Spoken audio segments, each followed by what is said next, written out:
আপনারা দেখছেন, অনেকে খেয়াল করছেন এই বছর ডক্টর ইউনূস যখন এই প্রধান হলো, উপদেষ্টা প্রধান, তারে শপথ করাইছে। আমি ওখানে প্রতিটা অক্ষর মন দিয়ে শুনছি কি তা কয় শপথও কইছে, আমি ডক্টর মোহাম্মদ ইউনূস রাগের বশবর্তী হয়ে অথবা বিরাগের বশবর্তী হয়ে আমি কোনো সিদ্ধান্ত নেব না। অর্থাৎ আমি রাগ হইয়া করা ম্যাডাম এই কথা কখন যেত না, খুশি হয়ে গেলাম স্যারে এটাও কখন যেত না। আমি আন্তরিকতার সাথে আইনকে সমুন্নত রেখে আমি কাজ করব। এটা হচ্ছে ১৫০০ বছর আগে নবীজি কইছে। আর আমরা দেশও হন ২০২৪ সালে কেমনে মিল্লা গেছে গা দেখেন, কয় যে আপনারা কোটা বাতিল করলেন, তো সেই বাতিলটা যদি থাহে তো এ তো ফলাফাইনার আন্দোলন করা লাগে না। আমি ভাবলাম সেটা কইছি, রাগের মাথাত কইছি না। আপনি রাগের মাথায়, আপনি বাংলাদেশের প্রধানমন্ত্রী, আপনি রাগের মাথায় কথা বলতে পারেন না, ঠিক কিনা? মনটা যা ধরে তা কইবেন। আপনার রাগে হসে তো বাংলাদেশটা চলে না, ঠিক কিনা? বাংলাদেশটা চলবে একটা নীতিতে। কোনো ব্যক্তির রাগ হোস দিয়া বাংলাদেশ চলবে না। যখন কোনো ব্যক্তির কাছে দেশ জিম্মি হয়ে যায়, সেই দেশের মানুষ থাকে না, মানুষ কুকুরের মতো হয়ে যায়, ঠিক কিনা? আমরা এই ইঞ্জিনিয়ার সাহেবের ফুরান কথা মনে পড়ে গেছে গা, দিনটা নাই রে। মার হাবা কয় না তো, দান দাইতে আছে, দান দাইতে আছে, বৃষ্টি আইছে, ফালাইয়া টালাইয়া দিয়ে আইয়া পড়ছে নাকি দান দাইতে আছে? তাইলে আমাদের দেশে বৃষ্টির কারণে খেলা বন্ধ হয় না, জমিনের কাজ বন্ধ হয় না, কিন্তু কয়েকটা ফোঁটা বৃষ্টি পড়লে বাইক যাওয়ানের লেগে আমরা তারা আরে বাবু এটা না। আজকে কাম লাগলে চুপ চুপা বৃষ্টিতে সবাই মিললে আমরা সভাপতি যদি ভিজতে পারে, আমি যদি ভিজতে পারি, আপনাদের কোনো সমস্যা আছে? তা আমরা কি কেউ উঠবে? তারপরও আল্লাহর কাছে আমরা একটা দরখাস্ত আছে যে আল্লাহ, আমরা তো শরীরের আগের মতো শারীরিক সক্ষমতা নাই, দুর্বল। আমরা তার আগের যেমনি ম্যাগি বিজ্জা কামটাম করতে পারছে, তখন তো আর পারে না। তো তুমি ঘন্টা ২-১ সময় আমরা হাওলাত দাও, কাম লাগলে অন্য দিনে আরো বাড়াইয়া ম্যাগ দিয়া লই কেন। এই ঘন্টা ২-১ সময় আল্লাহ তোমার কাছে চাই, ভিক্ষা চাই। কি চাই? আল্লাহর কাছে চাইলে আল্লাহ দেয় নাকি দেয় না? না, কথা আওয়াজ হয় না। দেয় নাকি দেয় না?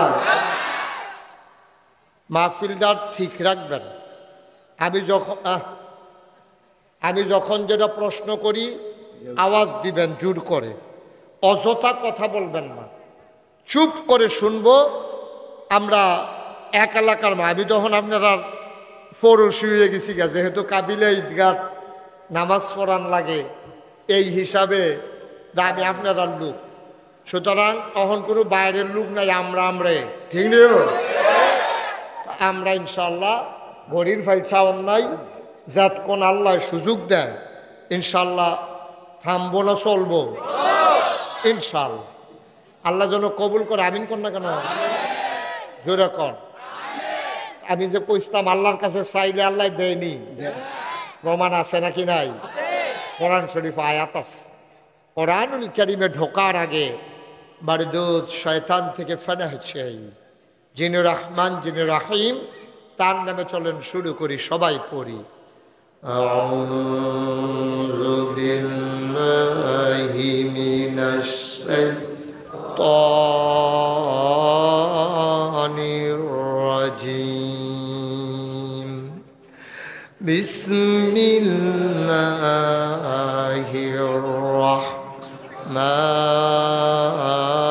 রাহমানির রাহিম। উদউনি আস্তাজিব লাকুম। আল্লাহ রাব্বুল আলামিন তার বান্দাদেরকে ডাক দিয়া কয়, বান্দারা, ও বান্দা, উদউনি, তোমরা আমারে ডাকো। সুবহানাল্লাহ কয় না? আমার কাছে তোমরা চাও, আমারে ডাক দাও, আমার কাছে দোয়া করো, আমার কাছে মোনাজাত করো। চাইতে দেরি রে বান্দা, আমি আল্লাহ দিতে দেরি করি না। এই কথা কার? কথা কারো? আল্লাহ যা কয় তা করেনি, প্রমাণ আসেনি? কম কম না বেশি বেশি? কোরআনুল কারিমে 30 পাড়ায় সূরা বুরুজের শেষ অংশে আল্লাহ কত সুন্দর করে ওয়াজ করে দিলেন। আল্লাহ বলেন ফাআলুল লিমা ইউরিদ। আমার আল্লাহ এমন আল্লাহ, তার যা মন চায় ওই কাজটাকে আমার আল্লাহ বেশি বেশি করে দেন। বলেন সুবহানাল্লাহ। মুসলমান মন দিয়ে শুনো রে ভাই, আল্লাহ তাবারক ওয়া তাআলা এই দুনিয়ার মানুষগুলো বানানোর পরে মানুষদেরকে এমনে এমনে ছেড়ে দেন নাই। কোন পথে গেলে জান্নাত, কোন পথে গেলে জাহান্নাম, কোন পথে গেলে লাভ আর কোন পথে গেলে লোকসান, কোন পথে ভালো কোন পথে মন্দ, কোন পথে কল্যাণ কোন পথে অকল্যাণ, কোন পথে শিরক বিদআত, কোন পথে তাওহীদ রিসালাত, কোন পথে কুফর আর কোন পথে ইসলাম জানানোর জন্যে আমার আল্লাহ যুগে যুগে মানুষদের হেদায়েতের জন্য মানুষদের মাঝ থেকে যাচাই করে, বাছাই করে, করুণা করে, দয়া করে, মায়া করে একদল উত্তম চরিত্রের মানুষ, যাদের গুনাহ নাই, গুনাহ হওয়ার সম্ভাবনাও নাই, এমন একদল মানুষকে আমার আল্লাহ আমাদের জন্য নবী এবং রাসূল করে পাঠাইছে। বলেন সুবহানাল্লাহ। 1,24,000 বলব আর 2,24,000 বলব অসংখ্য নবী এবং রাসূল আল্লাহ দিলেন। এই নবীদের মাঝে যিনি সবার সেরা, সবার শেষ, তিনি আপনার আমার নবী, নবী মুহাম্মদুর রাসূলুল্লাহ সাল্লাল্লাহু আলাইহি ওয়াসাল্লাম। বলেন সুবহানাল্লাহ। এত্রি লোক সুবহানাল্লাহ কইলে হুদাই আওয়াজ হয়। সুবহানাল্লাহ কর না, তো না আওয়াজ হতো না, হুজুরে তো কয় না। আমি তোকে কায়ের হুজুরে করে না কইলে আওয়াজ হইব করতে। সুবহানাল্লাহ কর। মাশাআল্লাহ, এই তো সুন্দর হয়েছে। আমরা এখন কি বাইরের মানুষ আছে? কি কইয়া গইতো কি আর গইতো জায়গা থাকলে না গইতো। এবারে কই কুতুর আগ গইতো করে জায়গা আছে, বেশিতে বেশি হইলে আমি উঠটা জায়গা দিলে পারি। মারহাবা কয় না রে। যখন যেটা ছেলেরা বিরক্ত করবা না, যখন যেটা বলতে বলি আস্তে না জুড়ে, 2-1 না বারবার। আমি যখন যেটা বলতে বলি লইয়া পড়বেন সকলে মিল্লা। বলেন সুবহানাল্লাহ। তো নবী ফোন করুন যেত না, আমিন কর, জোরে কর, থাক রাইখা দেন, যেটা হইব ফেসলা গো মারহাবা কর না। এই আওয়াজ করা যাবে না, যখন আওয়াজ করার লাগবে আমি ইশারা দেন, ভাবলে আওয়াজ কারে কয় দেখাই দিবা, কিন্তু মাহফিলে ক্ষতি করা যাবে না। ক্ষতি করুন যাব কোনোভাবেই বিরক্ত করা যাবে না। আল্লাহ যেটা সুযোগ দিছে, ফোটা ফোটা শুরু হয়ে গেছিল গা, তো আল্লাহর যে কইলাম ঘন্টা 2-1 কথা তো বোধ হয় আলহামদুলিল্লাহ কর না কেন, বাকিটা আল্লাহর ইশারা। এই আল্লাহ ইচ্ছা করলে পারে আমরা মাহফিলটা শেষ হইব, আমিও গাড়ি ফিরতে সারাম, আপনারাও ভাগ্য হইতে সারবেন। আহারে জড়ি, হ্যাঁ ভালো হইতো না এটা। আল্লাহ সকলে আইয়া পড়ছে, আল্লাহ তুমি হুদুদি তারার একটা দৌড়ের উপরে রাহনের দরকার নাই, আমরা ফ্রি মনে কয়টা কথা শুনতে আমিন কন্যা দিই। এবার আসেন, তাইলে আমরার যিনি নবী তিনি কি মাইদের নবী না শেষ নবী? আমরা নবী ছোট নবী না সারা নবী? আমরা নবী সারা নবী। আরে কি নবী রে, সাংঘাতিক নবী। কত নবী আইসে গেছে, আমরা নবীর মতো নবী আর আইসেও না, আর এমনি তো আবার দেওয়ার সম্ভাবনাই নাই। সুবহানাল্লাহ না কেন? এই নবীজি ১,৫০০ বছর আগে যেই কথাটি কইছে, আপনি একটা একটা করে পড়ে দেখেন, মনে হয় যেন নবীজি বইয়া বইয়া এই আজ্জা মনে হয় যেন কথাটি কইতে আছে। কইয়া গেছে কিন্তু ১,৫০০ বছর আগে, কিন্তু আমরার খাদ্যতের লোকে কথাটি এমন খাডা খাডে মন হয় যেন এইমাত্র আমরার সামনে বইয়া বইয়া আমরার সামনে কইতে সুবহানাল্লাহ কয় না। আমি আজকে যে হাদিসটা থেকে আলোচনা শুরু করব, আপনারা দেখবেন মন হইব যেন আমরারে কইতাছে, ও কাবিলার মানুষ মণিপুরের তারা কই, মণিপুরের তারা, তারপরে গিয়া কাজিরদোহানের তারা কই গেছে, তারপরে গিয়া সাদৌলতপুরের তারা, সাদৌলতপুরের তারা, তারপরে গিয়া এই নারায়ণ সারের তারা, তারপরে গিয়া হ্যাঁ কৈরলপাড়ার তারা, তারপরে গিয়া হেগুলদা বাড়াইয়ের তারা, তারা কই রে? তা আমরা আল্লাহ আমরা তো হ্যাঁ নয় কয়, শুনো নবীজি আমরা যেন ডাক দিয়া, সুবহানাল্লাহ কয় না রে, নবীজি যেন আমরা ডাক দিয়া কইতাছে, শোনো কথাটা কইছে আমরার কাছ পর্যন্ত আছে হযরত আবু হুরায়রা রাদিয়াল্লাহু তাআলা আনহু থেকে। তিনি বলেন যে আল্লাহ তাবারক ওয়া তাআলা নবীজি কয় সবারে ডাক দিয়া কয়, আমার উম্মতারা শোনো। আমরা কই জি ইয়া রাসূলুল্লাহ বলেন। যদিও ১৫০০ বছর আগে কইছে কিয়ামত পর্যন্ত যত মানুষ আইব নবীজি যেন সবাই, আপনি পিছনে যান, আরে পিছনে যান, তারা আমি দেখি না, সরেন সর্ব না, হ্যাঁ সরেন, আপনার ইয়ে তারা বেড দিয়ে বসেন কিনতে মার হাবা কন। তো নবীজি যেন আমরা ডাক দিয়া, খেয়াল আছে নি? আমরা সবাই নবীর কথা শুনতে রাজি আছি। নবীজি কয়, তোমরা যারা মণিপুর পশ্চিমপাড়া নিরা, পশ্চিমপাড়া মসজিদের সামনে মাহফিল হইছ, সবাই কি শুনতে আসো? আমরা বলি জি ইয়া রাসূলুল্লাহ আমরা আপনার কথাই শুনতেছি। আমি হইলাম মাইকের মতো, মাইকটা যেমন আওয়াজটা আপনারা কাছে নেয়, আমি কই আপনারা শুনতে আসেন, কথা কোনো আমার না, কথা কার? নবীজি। কথা কার? আমি হইলাম মাইক, আমি কই না। কথা যদি আপনারা লইয়া শুনে, এটা কইলাম নবীজি কইছে, আমি কোনো কইছি না। আমারে যা পদ কইতেন পারবেন লাভ হইতো না। কথা কার? নবীজি। আমরা আল্লাহর বান্দারা, নবীর উম্মতেরা মনোযোগের সাথে শুনতেছি। নবীজি কয়, শোনো তোমরা যারা আছো, তোমরা বললাম খাইছত খারাপ, তোমরা মসজিদও গেলে একরকম, তোমরা মসজিদেতে বার হইলে আরেক রকম, তোমরা কইলাম অফিসও গেলে একরকম, তারপরে মসজিদও গেলে আরেক রকম, তোমরা কিন্তু খাইছত খুব খারাপ, তোমরা মাহফিলও একরকম, বাজারও আরেক রকম, তোমরা প্রকাশ্য, নবী কয় তোমরা প্রকাশ্য এবং গোপন, প্রকাশ্য এবং গোপন উভয় জায়গায় আল্লাহরে সমানভাবে ভয় পাইবা।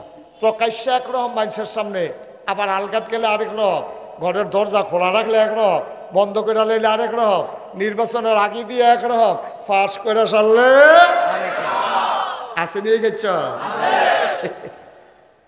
আইতে আছে। নাউজুবিল্লাহ কয় না রে?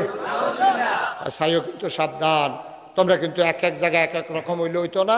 প্রকাশ্য এবং গোপন সব জায়গায় আল্লাহর একরকম ডরাইবা। সুবহানাল্লাহ কইতেন না? এটা কি আমার কথা না নবীজির কথা? এবার আমি আপনারা কই, আমি মুশতাক ফইজ, আমি যে নাগাইশের ফিরসা, আমি সবার লোকে জামাতে নামাজ পড়লে একরকম, আবার যখন একলা একলা নামাজ পড়ি অনেক সময় খেয়াল করে দেখছি একরকম হয় না, কিরকম জানি তাড়াহুড়া ইয়া পড়ে। এরপরে আপনারাও দেখছি ইমামের লোকে একরকম, আর যদি বাজাইরা দিন মসজিদও যায় নামাজ যে পড়ে 4G, ঠিক নেই? নামাজ যে পড়ে রুকু সাজদা ধরনে যায় না, আসেনি এই কারবা। আবার বাজাইরা দিন অনেকে দেখবেন কাশ দেয়, ইমাম সাহেবের যদি লম্বা ইয়ালে মানে হুজুর তাড়াতাড়ি করেন। নাউজুবিল্লাহ না কেন? আমি একবার গেছিলাম এক মসজিদে নামাজ পড়তাম, জাগার নাম করলে সিন্নালে বেনার লেগা কইতাম না। আসরের টাইমে একবারে অজু করতে আসে আর ইমাম সাহেব নেয়াত বেন জ্বালাইছে, এবারে অজু করে আর কয় ইয়া অজু গনাই লাইছি, মানে ইমাম সাহেবরে বুঝায় সুরাটা লম্বা করে লইতো, এবারে যেন গিয়া রাকাতরা ধরতে পারে। আমরা তারা সামনে একরকম, ফিসে আরেক রকম। আর আল্লাহর নবী কয় না না না না না, তোমরা সামনে ফিসে সবসময় আল্লাহরে একরকম ডরাইবা। রাস্তার যেরকম, ঘরের ভিতরে এইরকম, অফিসও যেরকম, মাহফিল ওইরকম। আমরা তারা মাহফিল আইলে ওকে নরম হইয়া বইয়া আহারে কান্দাকাটি তবা করে, ফিসা বুজুরের ফাঁকড়ি ধৈরা ধৈরা তারপরে কান দে, আর জীবনে গোনা করতাম না, এগুল দিয়ে নিয়ত করছে তেদি টেহা লইয়া অনের কথা, কিস্তির টেহা অহন দিয়ে আইয়ে না আসি নেই খাচ্ছ, এগুল যা তবা করতে আছে হুজুরের ফাঁকড়ি ধরে আর গোনা করতাম না, আর কিন্তু ফটো ফটো গড়ির ফেলছায় 8টার সময় না অনের কথা, ফোনে 10টা দিবা যে গেছে গা দেখি হয়তো টেহাটা দিত না নাকি তো এমনি ঘুরান শুরু করছে কারবারটা কিটা তার লোকে টেহা লাগাইও তো কোনো সুইচ পাইয়া গেলাম না আসেনি ওই কারবা তাইলে বোঝা গেল এবার মসজিদরাতে একরকম বাড়ি সারলে আরেক রকম বাজারটাতে একরকম আবার মাহফিলটা তাইলে আরেক রকম নবীজি কয় না সাবধান যদি জান্নাতি বান্দা হইতে চাও বাইরে ভিতরে একরকম জামাতে যেমনি নামাজ পড়বা একা একাও এমনি নামাজ পড়বা সুন্দর করে খুশু খুশুর সাথে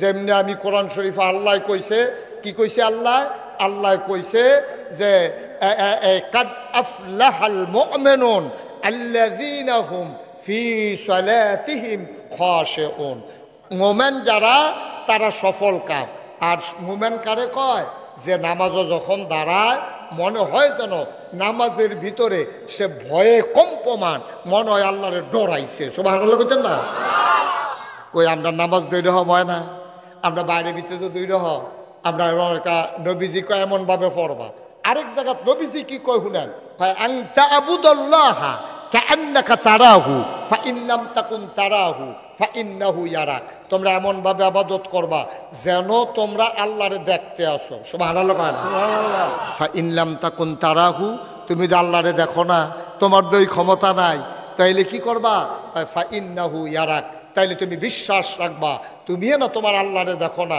তোমার আল্লাহ তোমারে দেখতে আছে সুবহানাল্লাহ বলবেন না এবার আপনারা একটা কথা জিগাই যারা বুঝে ধরে কইবেন না হইলে চুপ করে থাকবেন ও যদি এইরকম চিন্তা থাকতো যে আমি যে এখনো মাহফিলে বইয়া কথা কই আমার আল্লাহ শুনতে আছে প্রতিটি কথার জন্য আমি আল্লাহর কাছে জবাব দিতে হবে আপনি যদি লেনদেন করার সময় চিন্তা করেন আমি যদি সুদে টেহা লাগাই তাহলে কেউ জানুক আর না জানুক একজন জানে তিনি কে আল্লাহ আমি যদি লাইল ঠেলতে ঠেলতে আরেকবার আর ক্ষেতের ভিতরে ঢুকালাই হেবাড়া না হইলে শৈলের জোর কম লাডির জোর কম হেবাড়ায় না হইলে আমার কিছু কইতে পারে না হেবাড়ার 6 ফুট আমার না হইলে 9 ফুট কিন্তু একজন দেখে তিনি কে আল্লাহ তাইলে আমি লাইল ঠেললে একজনে দেহে আমি মিছা কথা কইলেও একজনে দেহে আমি টেহা বিশুদ্ধবারে দাম কইয়া যদি ঘুরাই এটা কেউ জানো বুঝোক আর না বুঝোক আল্লাহ দেহে আমি যদি শশা বেচতাম নিয়ে নিমসের বাজারও সিহন লম্বা লম্বা কচকুচ্চা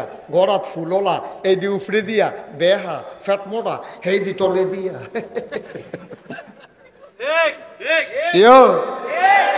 ওয়াজ কি উফরে পড়তে আছে দইরা বইও লইয়া শুনবো যা ওয়াজ আসেনি এই খাচ্ছ উত্তর গড়ের শহীদ তলার আলু দিয়ে হাইয়া ফরসিন করে টিবাড়াইয়া বাইক চালাও আসেনি এই খাচ্ছ গুলগুল মাঝারি ফতের গুলগুল সমান এই আলুটি উফরে দিয়া দিয়া ভিতরে দিয়া বেহা সেহা ফুহে খেয়ে দিছে করুলে ধরে দিছে হেডি তলে দিয়া তুমি সমান দামে বেচা গেলাওর কাস্টমারে জানছে না একজন জানে তিনি কে আল্লাহ এই কাজ করে নাকি আমরা তারা করে নাকি করে না তাইলে বোঝা গেল আপনি সবসময় আল্লাহর একরকম ডরাইছেন আপনি সবসময় একরকম আল্লাহরে ডরাইছেন না আল্লাহ নবী কয় তুমি প্রকাশ্যে গোপনে সবসময় একরকম ডরাইবা তাইলেই তুমি নাজাত পাইবা এইরকম একরকম ডরাইছে না দেখে তারা চিন্তা করছে আমরা যদি আগের রাত গুটকাই চালাই ডাক দেউন না নাই ঠিক কিরকম আল্লাহ কয় আল্লাহরে চিনছ না হন ধরে ধরে ধরে না ধরলে আল্লাহ আল্লাহ কয় ডিল দিছি আমরা না সেতলে যেই ফত ফদাই বানছে রে আল্লাহ তার জন্য ঠাড়া ফুটে জাকাত পড়ে থাকে তার জি ফুট সবজি জন্য এমনি সিটুই থাকে লাউ গাছটার জন্য বেড়ে পড়ে থাকে আল্লাহ কয় আমি এইরকম আল্লাহ না রে আমি আস্তে আস্তে কারবারটা গোড়াই আমি ধরি ধরি ধরি না ধরলে আল্লাহ আমি মনে করেন একবারে ডিল দিয়া লাইছি আরে কত মানুষে কানছে আমারে কত মানুষে জিজ্ঞেস হুজুর এত দোয়া করি দোয়া দি যায় কো আমি কই কোমালা যে কাম লাগিয়ে যাবে ওটা বোঝা মুশকিল আল্লাহ এমন কাম ওয়ে লাগাইছে রান দুইনা বাত্রি বেড়াইয়া খাইয়া যাইতো পারছে না রে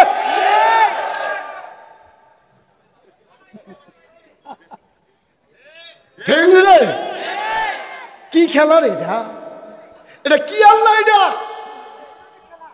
কোনো বুঝাই তো গেল না আল্লাহটা কি জিনিস আল্লাহটা কি জিনিস বুঝাই তো গেল না। এইটা আল্লাহ।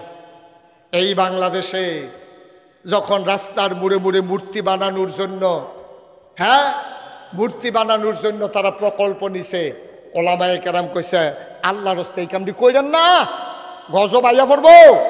আল্লাহ এটি সহ্য করছে না। নবীজি আইয়া সেটা 360টা দেবদেবীর মূর্তি ভাঙছে কাবা করো। আর আমরা শতকরা 92 জন লোক মুসলমানের দেশে এইরকম রাস্তার মুড়ে মুড়ে সিফা সাফাত কোনা কাঞ্চি এইরকম মূর্তি যে বানাইতে আছেন গজব আইব। আল্লাহর কুদরত দেহ, কোনো আলেমার জাউন লাগছে না, কোনো হুজুরার জাউন লাগছে না, ফলো হইনে ঠিক কিনা কম। মূর্তিগুলো কোনো আলেম যায় নাই, অথচ আলেমরা যখন বিরোধিতা করেছে, যখন মিছিল করেছে, যখন আন্দোলন করেছে, ওই আলেমদেরকে বাংলাদেশে আমরা দেখলাম চোর ডাকাত বদমাইশ রাস্তার ভিতরে সিনেমা উঁচু করে রাস্তার ভিতরে হাঁটে। আর 92 জন লোক মুসলমানের দেশে আলেম ওলামারা জেলখানায় পৌঁছে, ঠিক কিনা কম।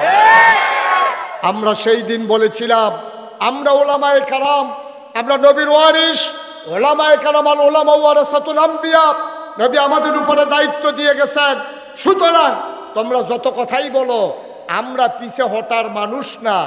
আমরা জানি মামলা হবে, হামলা হবে, জেল জুলুম নির্যাতন হবে, প্রয়োজনে জীবন দেওয়া যাবে, ঈমান দেওয়া যাবে না। রাজি হচ্ছে কিনা হাত তুলে দেখা।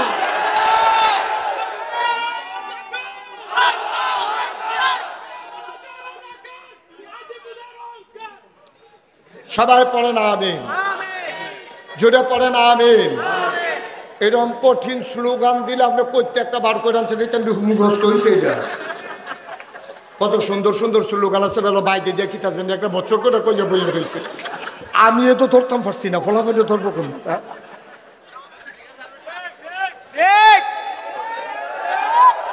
কমন কমন কমন স্লোগান দিতে হইব। সবাই বলো মারহাবা, সবাই পড়ে না আমিন। আচ্ছা, তাইলে এই আমরা প্রকাশ্য, আপনি ওই দিক সেদিক স্নান করো, আপনি প্রকাশ্য এবং গোপন আল্লাহরের সব জায়গায় সমান ডরাই তৈব। 1 নম্বর কথা মনে আছে? সবাই কনা আমিন। আমরা বাইরে একরকম ভিতরে আরেক রকম, এটা বাইসা বইতো না। সব জায়গাতে একরকম ডরাইবেন আল্লাহরে, এটাই হচ্ছে আল্লাহর বিধান। নবীজি আমাদেরকে 1500 বছর আগে জানিয়ে দিছে। আমরা দেশে এই কারবার, পৃথিবীর কোনো দেশে এই কারবার নাই। নির্বাচনও দাঁড়াইলে একরকম, ফাঁস করে সারলে আরেক রকম। ঠিক নি রে কথা না? ঠিক নি? নির্বাচনও দাঁড়াইলে দেখবেন একরকম, ফাঁসটা কইরা সারলে মোর্চা দিয়ালায়, ফাঁসটা করে সারলে মোর্চা দিয়ালায় না, এটা হবে না। তাইলে প্রকাশ্য গোপনে আমরা আল্লাহরে একরকম ডরাম। আমিন কর, জোরে কর আমিন। আচ্ছা, খুশি এবং রাগান্বিত অবস্থা, মানুষের অবস্থা আছে 2টা। কোনো সময় মানুষ খুশি, কোনো সময় রাগান্বিত। স্যাত উঠে, এই স্যাত উঠলে একরকম, খুশি মনে আরেক রকম না, এইটা হবে না। মুসলমান যারা, তারা একটা ভারসাম্যতা রক্ষা করবে, মধ্যম পন্থা অবলম্বন করবে। খুশি হইয়া আপনি হাতার আড়াইখানি খেত দিয়া লাইবেন, আবার সেইটা আবার এটা লই আইবেন, এইটা কোনো মুভমেন্টের চরিত্র না। বাংলাদেশের সংবিধানে একটা ধারা আছে, আপনারা দেখছেন, অনেকে খেয়াল করছেন, এই বছর ডক্টর ইউনূস যখন এই প্রধান হলো, উপদেষ্টা প্রধান, তারে শপথ করাইছে। আমি ওখানে প্রতিটা অক্ষর মন দিয়ে শুনছি কি তা কয় শপথও কইছে, আমি ডক্টর মোহাম্মদ ইউনূস রাগের বশবর্তী হয়ে অথবা বিরাগের বশবর্তী হয়ে আমি কোনো সিদ্ধান্ত নেব না। অর্থাৎ আমি রাগ হইয়া করা ম্যাডাম এই কথা কখন যেত না, খুশি হয়ে গেলাম স্যারে এটাও কখন যেত না। আমি আন্তরিকতার সাথে আইনকে সমুন্নত রেখে আমি কাজ করব। এটা হচ্ছে 1500 বছর আগে নবীজি কইছে। আর আমরা দেশও হন 2024 সালে কেমনে মিল্লা গেছে গা দেখেন, কয় যে আপনারা কোটা বাতিল করলেন, তো সেই বাতিলটা যদি থাহে তো এত ফলাফেনার আন্দোলন করা লাগে না। আমি ভাবলাম সেটা কইছি, রাগের মাথাত কইছি না। আপনি রাগের মাথায়, আপনি বাংলাদেশের প্রধানমন্ত্রী, আপনি রাগের মাথায় কথা বলতে পারেন না, ঠিক কিনা? মনটা যা ধরে তা কইবেন। আপনার রাগে হসে তো বাংলাদেশটা চলে না, ঠিক কিনা? বাংলাদেশটা চলবে একটা নীতিতে, কোনো ব্যক্তির রাগ হোস দিয়া বাংলাদেশ চলবে না। যখন কোনো ব্যক্তির কাছে দেশ জিম্মি হয়ে যায়, সেই দেশের মানুষ মানুষ থাকে না, মানুষ কুকুরের মতো হয়ে যায়, ঠিক কিনা? এটা রাগ বিরাগের বিষয় না, এটা খুশিবাসীর বিষয় না। এটা কোনো এইরকম না আমার মনে ধরছে 50টা দিয়া লইলাম, আমার মনে ধরছে কোন দিয়ে আবার টাকা লয়ে লইলাম, এটা হয় না। এটা দেশের যারা প্রধান জায়গায় বসে, রাগ বিরাগ সব জায়গায় আল্লাহর ভয় থাকবে একরকম। আমিন কন, জোরে কন আমিন। 3 নম্বরে ধনী এবং নির্ধন, অর্থাৎ আপনার যখন টাকা হবে এবং আপনি যখন টাকা থাকবে না, সবসময় আপনি মধ্যম পন্থা অবলম্বন করবেন। আমরা দেশের তারা দেখবেন কয়টা টেহার মুখ দেখলে তে মানুষরে মানুষ কয় না, ঠিক কিনা কয়? আরে বাংলাদেশও কেন্দ্রে টেহা হয় আমরা জানি না রে।